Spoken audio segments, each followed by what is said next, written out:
Assalamualaikum warahmatullahi wabarakatuh. Selamat datang di cerita horor kali ini. Sebelum kita mulai, jangan lupa untuk like, subscribe, dan nyalakan lonceng notifikasi agar kalian gak ketinggalan kisah-kisah seram yang akan membuat malam kalian semakin mencekam. Jadi, siapkan diri kalian, matikan lampu, dan pastikan kalian tidak sendirian saat mendengarkan cerita ini. Karena, siapa tahu, ada yang ikut mendengarkan bersamamu. Dan inilah ceritanya. Pagi itu, matahari menyingsing perlahan di ufuk timur, menyemburatkan warna keemasan yang memukau di langit. Ladang emas yang terbentang luas di pinggiran desa Sukamaju mulai memancarkan kilauan khasnya. Tapi, di balik keindahan itu, tersimpan cerita kelam yang tak banyak diketahui orang.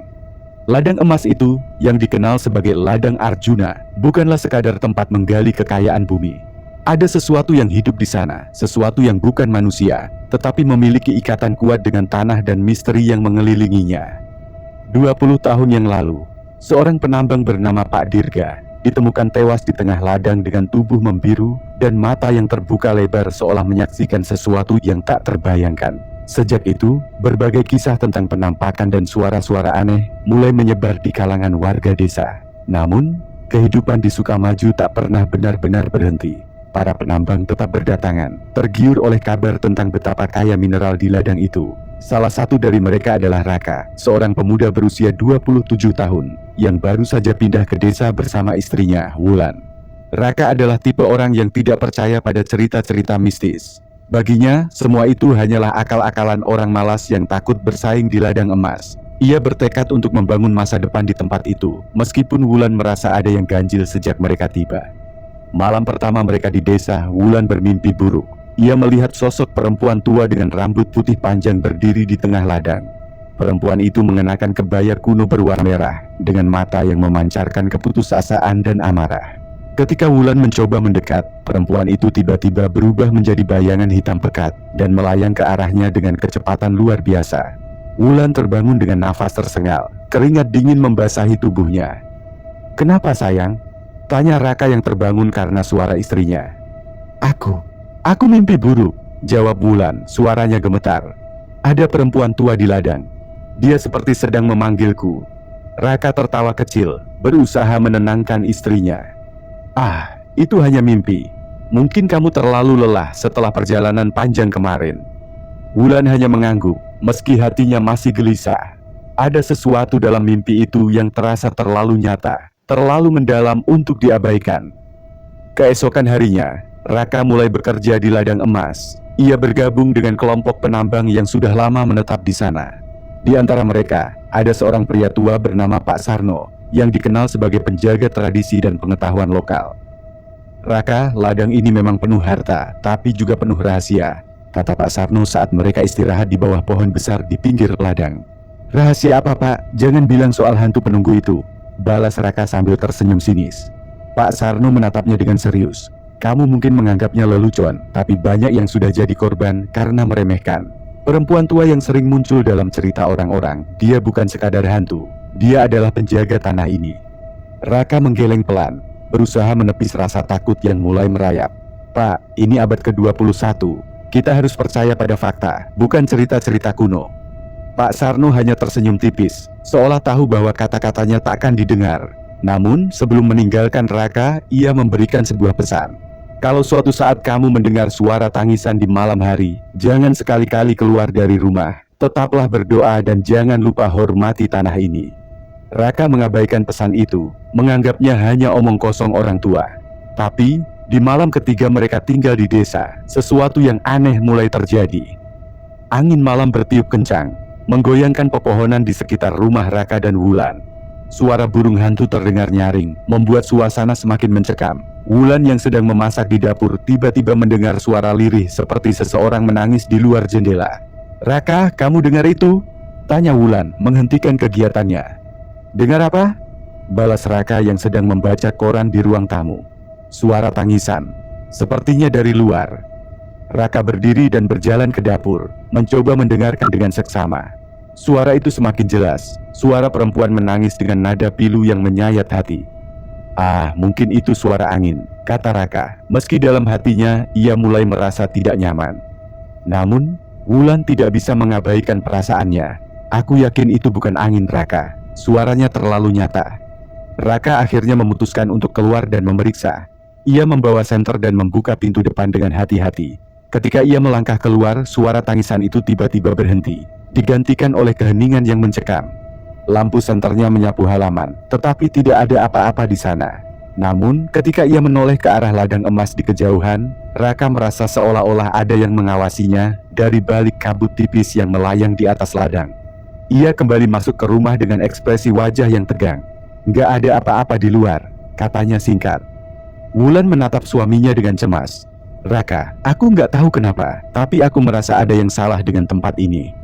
Raka menarik napas panjang. "Kita nggak bisa terus-terusan takut, Wulan. Kita di sini untuk membangun masa depan. Jangan biarkan cerita-cerita aneh itu memengaruhi kita."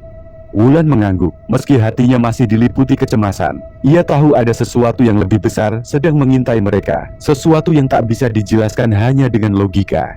Malam itu, Wulan kembali bermimpi buruk. Kali ini, ia melihat sosok perempuan tua yang sama, tetapi dengan wajah yang lebih menyeramkan.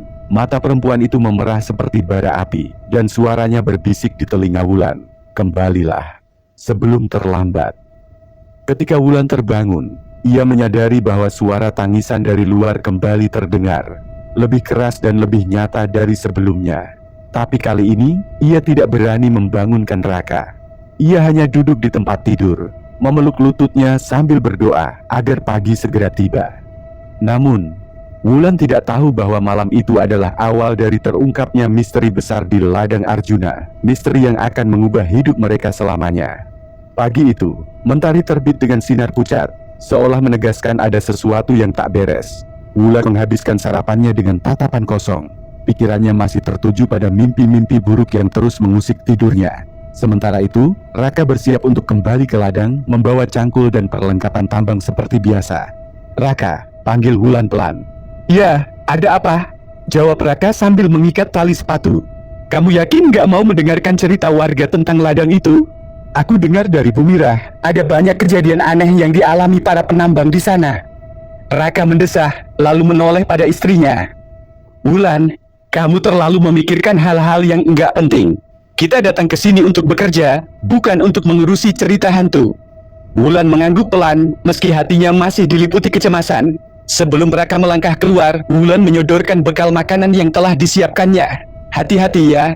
Raka hanya tersenyum dan mengecup kening istrinya sebelum pergi. Di ladang, suasana terasa lebih sunyi dari biasanya. Para penambang bekerja dengan ritme yang lambat, seolah-olah ada sesuatu yang menghalangi semangat mereka. Raka memperhatikan wajah-wajah mereka. Ada gurat kelelahan dan ketakutan yang sulit disembunyikan. Pak Sarno, yang biasanya penuh semangat bercerita, hari itu terlihat pendiam. Ia duduk di bawah pohon besar sambil menggenggam sesuatu di tangannya, sebuah jimat berbentuk kecil yang terbuat dari kain putih. "Pak Sarno, kenapa semua orang terlihat murung hari ini?" tanya Raka sambil mendekat. Pak Sarno menatapnya dengan mata sayu. "Semalam, anak muda, ada lagi yang hilang." "Hilang? Siapa?" "Joko. Dia salah satu penambang baru. Katanya, dia nekat keluar malam-malam setelah mendengar suara tangisan." Raka terdiam, mengingat kembali suara tangisan yang ia dan Wulan dengar malam sebelumnya. Mungkin dia tersesat, Pak. Ladang ini luas sekali. Mungkin dia masih bisa ditemukan. Pak Sarno menggeleng pelan. Orang yang hilang di ladang ini jarang sekali ditemukan hidup-hidup. Raka merasa tubuhnya merinding, namun ia mencoba menepis rasa takut itu. "Pak, jangan menakut-nakuti. Mungkin Joko hanya tersesat. Kita bisa mencarinya." Pak Sarno tidak menjawab. Ia hanya menatap ladang dengan tatapan kosong, seolah menyadari bahwa harapan untuk menemukan Joko sudah pupus. Saat siang menjelang, Raka memutuskan untuk menggali di bagian ladang yang lebih terpencil. Ia ingin membuktikan pada dirinya sendiri bahwa semua cerita tentang ladang ini hanyalah mitos belaka. Namun, semakin dalam ia menggali, ia mulai merasa ada yang mengawasinya. Raka berhenti sejenak, mengusap keringat di dahinya. Tiba-tiba, ia mendengar suara lirih di belakangnya. Suara yang terdengar seperti seseorang memanggil namanya. "Raka." Ia berbalik dengan cepat, tetapi tidak ada siapa-siapa. Hanya deretan pepohonan dan hamparan tanah yang terlihat. "Siapa itu?" seru Raka, suaranya menggema di tengah keheningan. Tidak ada jawaban. Namun, ia merasa angin bertiup lebih dingin dari sebelumnya, membuat bulu kuduknya berdiri. "Ah, mungkin hanya angin," gumamnya, mencoba mengusir rasa takut. Namun, saat ia kembali menggali, cangkulnya mengenai sesuatu yang keras. Raka berjongkok untuk memeriksa. Ia menggali dengan tangan, dan perlahan-lahan sebuah benda berbentuk bulat muncul dari dalam tanah. Itu adalah tengkorak manusia. Raka terdiam, napasnya tercekat. Tengkorak itu masih dilapisi tanah yang basah, seolah baru saja dikubur beberapa waktu lalu. Di sekitarnya, ia menemukan potongan tulang lainnya, membentuk kerangka utuh yang terkubur di ladang itu. "Hilang," gumamnya, teringat ucapan Pak Sarno. "Mungkinkah ini Joko?" Raka berdiri dengan tangan gemetar. Ia ingin berteriak memanggil orang-orang, tetapi suaranya seperti tertahan di tenggorokan. Pada saat itu ia merasakan udara di sekelilingnya berubah. Kabut tipis mulai muncul, menyelimuti ladang dengan cepat. Dan di tengah kabut itu, Raka melihatnya. Sosok perempuan tua dengan kebaya merah berdiri di kejauhan, tepat di tengah ladang. Rambut putihnya tergerai panjang, dan matanya yang menyala merah menatap langsung ke arah Raka. Raka merasa tubuhnya kaku, tidak mampu bergerak. Perempuan itu melangkah perlahan, mendekatinya dengan langkah yang nyaris tidak terdengar. "Pergilah," bisiknya, suaranya bergema di telinga Raka, meski bibirnya nyaris tidak bergerak. Saat perempuan itu semakin dekat, Raka mendengar suara tangisan yang sama seperti malam sebelumnya. Tangisan itu bercampur dengan suara-suara aneh lainnya, bisikan, tawa kecil, dan jeritan samar yang terdengar dari segala arah. Raka akhirnya berhasil memaksa tubuhnya untuk bergerak. Ia melepaskan cangkulnya dan berlari sekuat tenaga meninggalkan ladang. Di rumah, Wulan menunggu dengan cemas. Hari mulai gelap, tetapi Raka belum juga pulang. Ia duduk di ruang tamu, memandangi pintu depan sambil menggenggam tasbih kecil di tangannya. Saat pintu tiba-tiba terbuka dengan keras, Wulan melompat kaget. Raka masuk dengan wajah pucat dan napas tersengal. "Raka, apa yang terjadi?" tanya Wulan sambil berlari ke arahnya. Raka tidak langsung menjawab. Ia hanya duduk di kursi, memegangi kepalanya. Setelah beberapa saat, ia berkata dengan suara gemetar, Aku melihat sesuatu di ladang." "Apa yang kamu lihat?" "Perempuan itu. Dia nyata, Wulan. Aku melihatnya." Wulan terdiam. Kata-kata Raka seolah menjadi jawaban atas semua firasat buruk yang selama ini ia rasakan. Namun, sebelum mereka sempat membahas lebih jauh, suara tangisan itu kembali terdengar, lebih keras dan lebih dekat dari sebelumnya. Suara itu seakan datang dari depan rumah mereka. Wulan menatap Raka dengan mata membelalak. Itu suara yang sama seperti di mimpiku." Raka berdiri, mengambil parang kecil yang ia simpan di dekat pintu. "Aku harus melihat siapa itu." "Tidak, jangan keluar," cegah Wulan memegang tangannya dengan erat. Tapi Raka sudah memutuskan. Ia membuka pintu perlahan, dan yang ia lihat membuat darahnya seakan berhenti mengalir. Sosok perempuan tua itu berdiri di halaman mereka, dikelilingi kabut yang berputar pelan. Matanya memancarkan amarah yang tak terlukiskan, sementara tangannya terangkat, menunjuk langsung ke arah Raka. "Jangan ganggu aku, atau kau akan menyesal." Raka hanya bisa menatap dengan tubuh gemetar, sementara Wulan berdiri di belakangnya, memeluk tubuhnya erat. Mereka berdua tahu, malam itu bukanlah akhir dari teror yang mengintai mereka, itu baru permulaan. Malam itu, langit di atas Sukamaju dipenuhi awan hitam pekat. Angin bertiup kencang, membawa aroma tanah basah yang bercampur dengan kabut tipis dari ladang emas. Di tengah suasana yang mencekam, Raka dan Wulan berdiri di depan rumah mereka, menatap ladang yang kini seperti bernyawa. Setelah kejadian-kejadian mengerikan yang mereka alami, Raka akhirnya mendengarkan Wulan dan meminta bantuan pada Pak Sarno. Pria tua itu datang dengan wajah murung, membawa sebuah tas anyaman yang berisi dupa, kemenyan, dan berbagai benda ritual. "Ladang ini telah lama menjadi tempat peristirahatan bagi mereka yang hilang," kata Pak Sarno dengan suara berat. "Tapi roh yang menjaga tanah ini marah, karena manusia tidak lagi menghormati alam. Dia tidak akan berhenti sampai kita melakukan apa yang harus dilakukan." "Apa yang harus kami lakukan, Pak?" tanya Raka, nadanya putus asa. Pak Sarno menatap Raka dengan serius. "Kamu harus meminta maaf kepada tanah ini, tapi tidak hanya dengan kata-kata. Harus ada pengorbanan." Wulan menegang. "Pengorbanan? Maksud Bapak?" "Dia ingin kita menyerahkan sesuatu yang berharga." Sesuatu yang membuktikan bahwa kita tulus meminta maaf. Jika tidak, dia akan terus mengambil jiwa-jiwa yang masuk ke wilayahnya. Raka dan Wulan saling berpandangan, rasa takut dan kebingungan terpancar di mata mereka. Aku akan melakukannya, kata Raka akhirnya, suaranya penuh keyakinan. Tidak Raka, seru Wulan. Kamu tidak tahu apa yang dia maksud dengan pengorbanan. Bagaimana kalau itu nyawamu? Raka menggenggam tangan Wulan. Aku tidak bisa membiarkan ini terus berlanjut. Jika aku harus melakukan sesuatu untuk menyelamatkan kita dan orang-orang di desa ini, aku akan melakukannya. Pak Sarno mengangguk pelan. Baiklah, kalau itu keputusanmu, kita harus segera ke ladang sebelum tengah malam. Waktu itu adalah saat roh penjaga paling kuat. Mereka tiba di ladang saat bulan baru mulai menampakkan diri di balik awan. Kabut tebal menyelimuti area itu, membuat setiap langkah terasa berat dan penuh ketegangan. Pak Sarno mulai menyiapkan ritual, menyalakan dupa dan menaburkan bunga di sekitar mereka. Ladang ini tidak hanya berisi emas, kata Pak Sarno sambil menghadap ke arah kabut. Tanah ini adalah kuburan bagi mereka yang tidak dikenal, mereka yang pernah kehilangan nyawa demi kekayaan yang tidak bisa mereka bawa.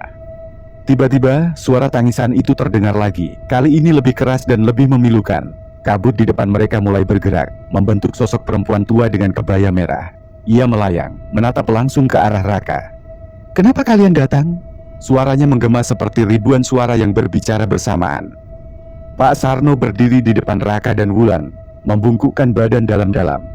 Kami datang untuk meminta maaf Nyai, kami tidak bermaksud mengganggu tanahmu. Mata perempuan itu menyala merah. Kalian datang untuk mengambil apa yang bukan milik kalian. Kalian telah mencemari tempat ini. Apa yang akan kalian berikan sebagai gantinya? Raka maju selangkah, meski tubuhnya gemetar. Aku akan memberikan hidupku jika itu yang kau mau. Tapi hentikan semua ini. Jangan ganggu istriku. Jangan ganggu desa ini lagi. Perempuan itu tertawa kecil. Suara tawanya bergema menakutkan. Hidupmu, apa yang membuatmu berpikir itu cukup? Wulan berlari ke samping Raka, air mata mengalir di pipinya. Tidak, ambil aku saja, jangan Raka.